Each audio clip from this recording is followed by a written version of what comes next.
cyane rwose ariko yarakoze cyane ntago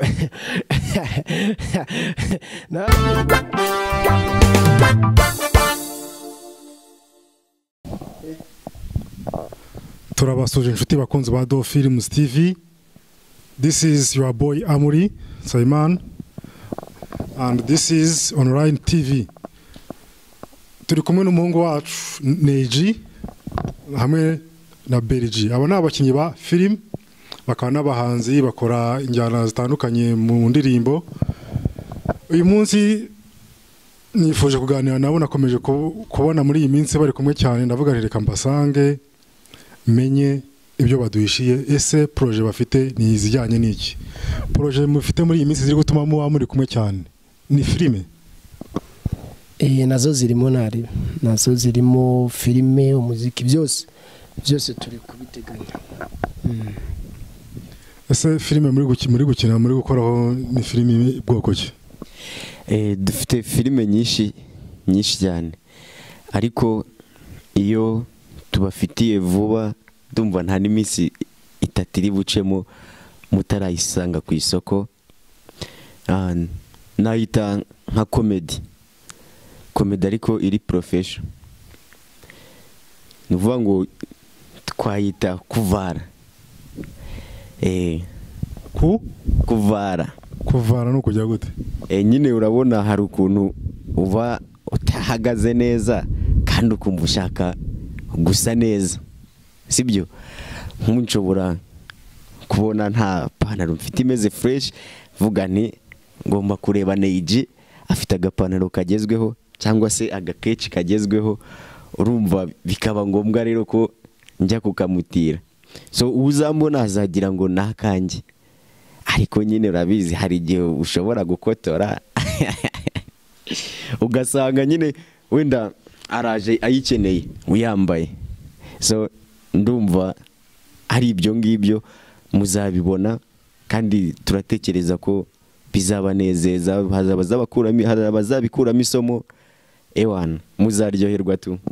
Ese iyo mishinga mufite ijyanye na filime gusa cyangwa ni muzika nayo muri kwitekereza muri iyi minsi? Ndabizi uri umuhanzi, wasanga uri gukora filime ugasanga ko uri gukora filime biri kubangamira muzika.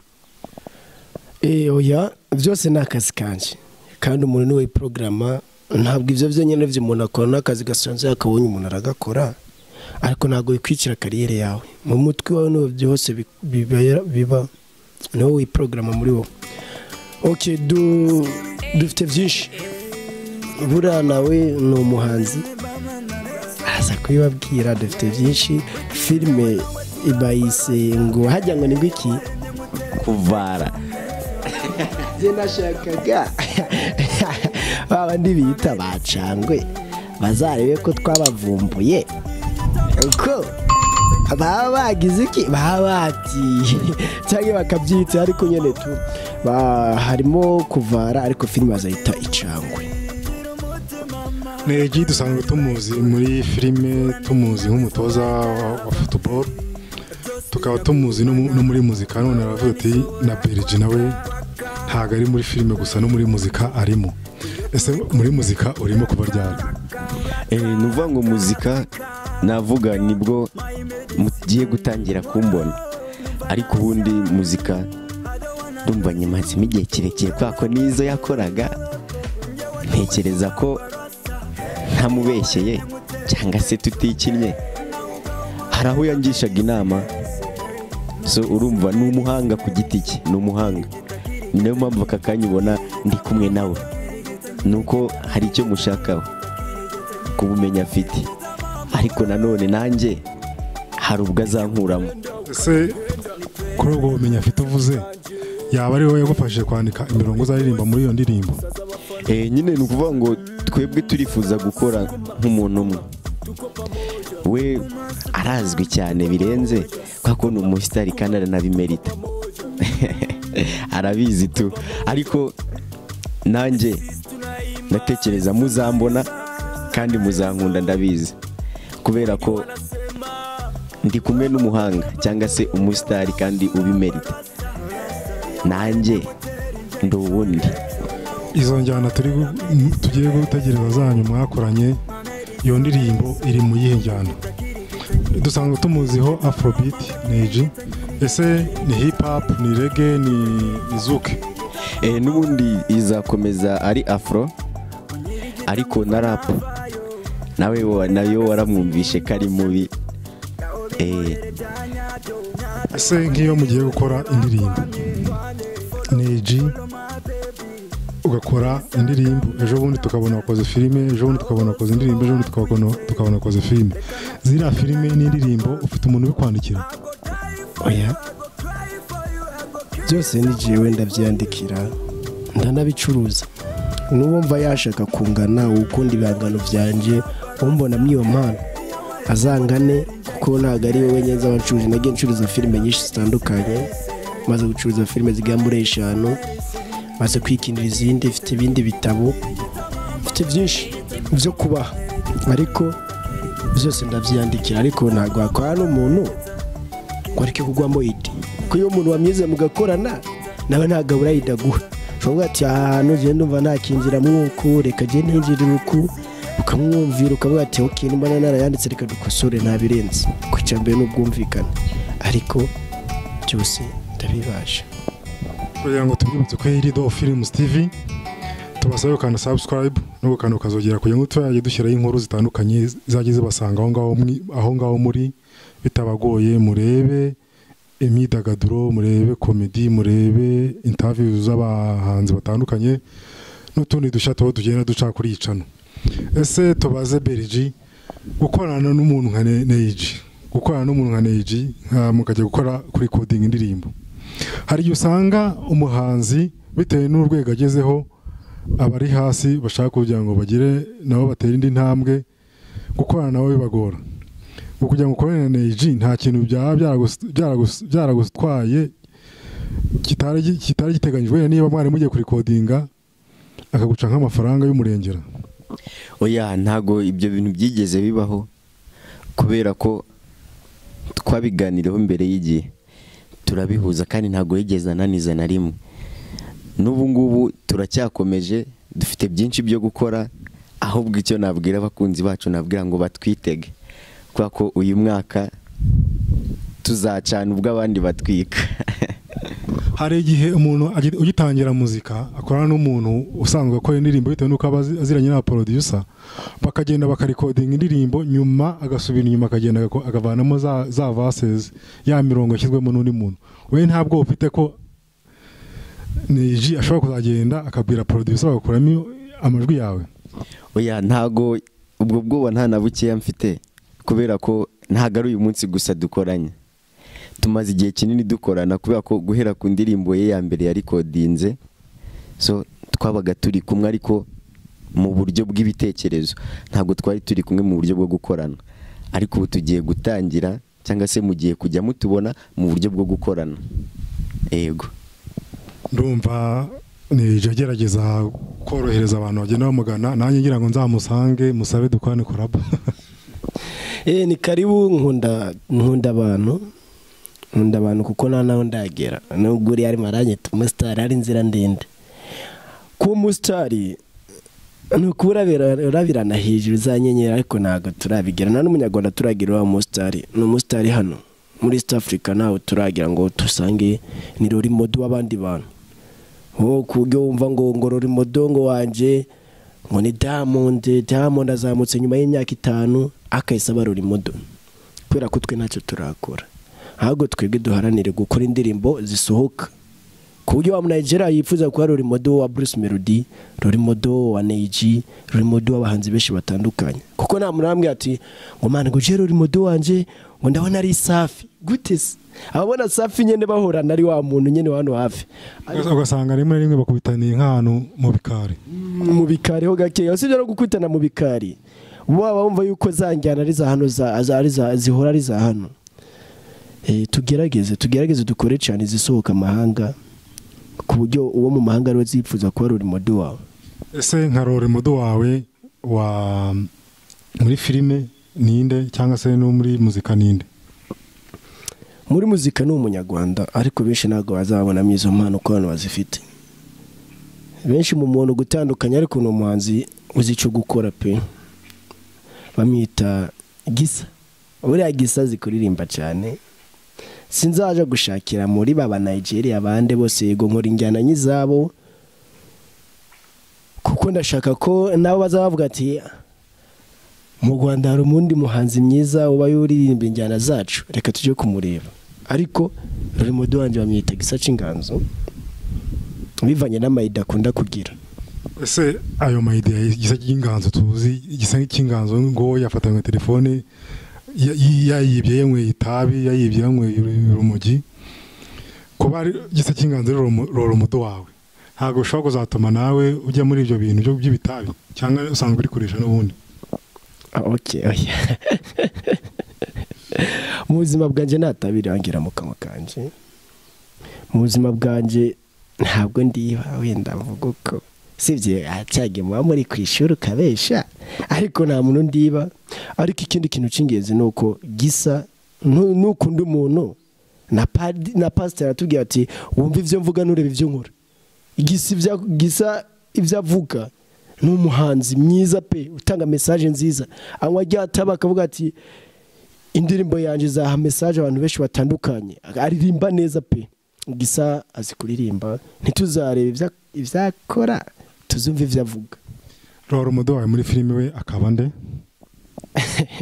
roro mudo wanje muri filime naga ari umunyarwanda kuko naho nipfuza kugira se hano hafi kuko muri filime wo ndumva roro mudo wanje ari umuhinde n'umuhinde nkunda stira kinamo ngakunda n'ukuna kina ngakunda n'ukuna yifata bamita Mahesh Babu ku bantu bamuzi ni roro mudo wanje okay roro mudo wanje nuwo nguwo ese we roro mudo wawe muri muzika ninde buriya nkunda umuziki cyane cyane mu Rwanda buriya nkunda Christopher Christopher ni umuhanga uburyo aririmba uburyo yandika wumva ko ari indirimbo zifite isomo kandi zinafite injyana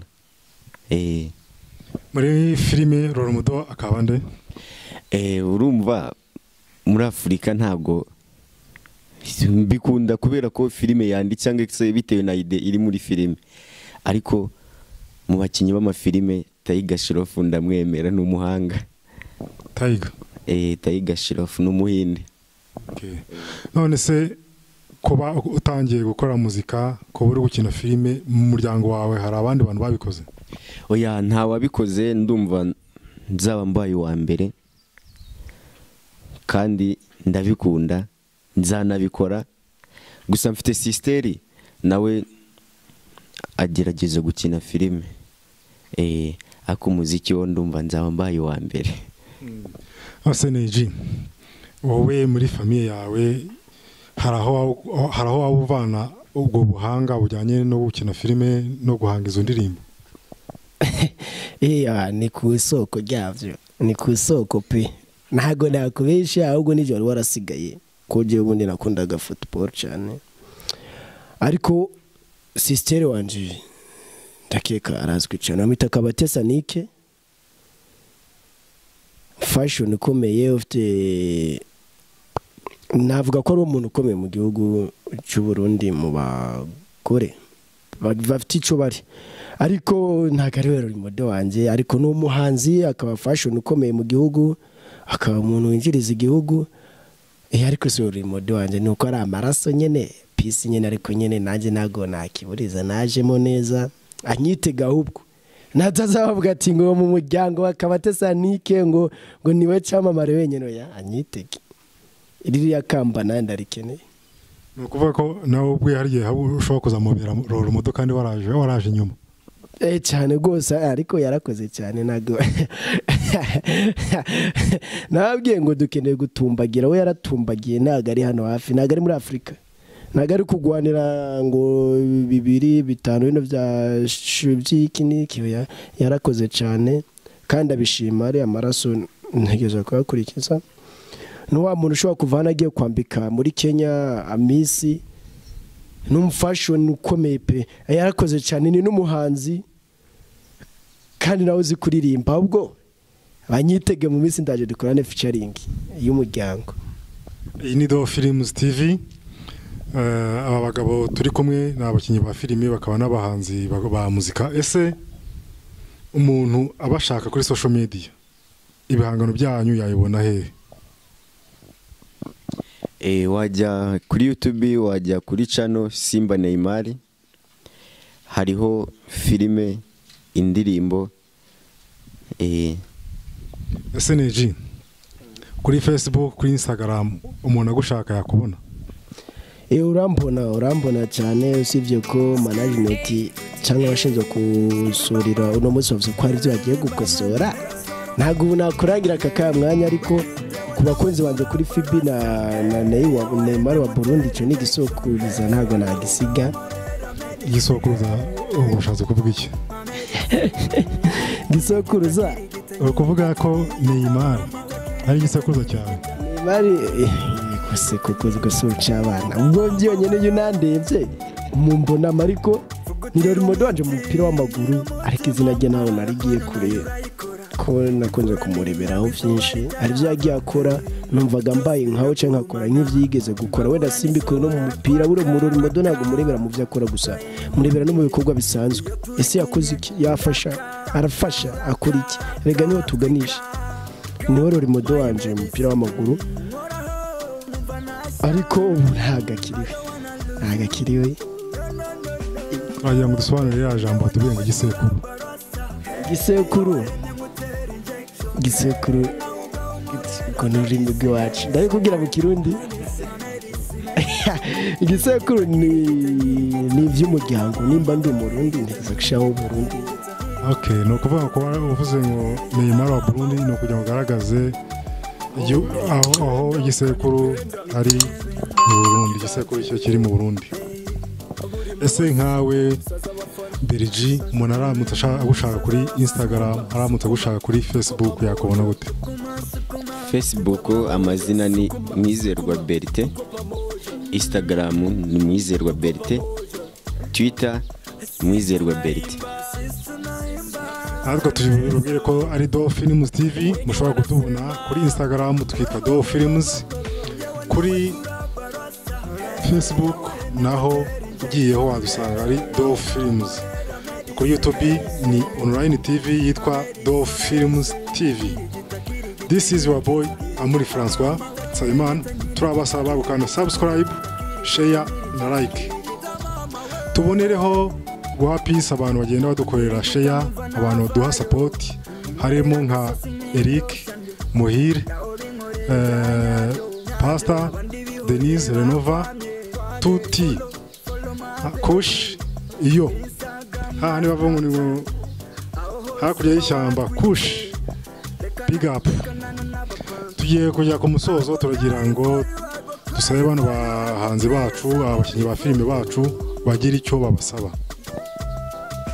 Okay, icyambere nabasaba no gukomeza kudutega amaso mukumva n'ibihangano byacu, mukadukurikira mu buzima bwa minsi yose, kuko ni iterambere ryacu, ubundi mwe dukenera kurusha ibindi ku ibitekerezo byo tuba tubifite, ariko nimubana natwe tuzageraho tugera.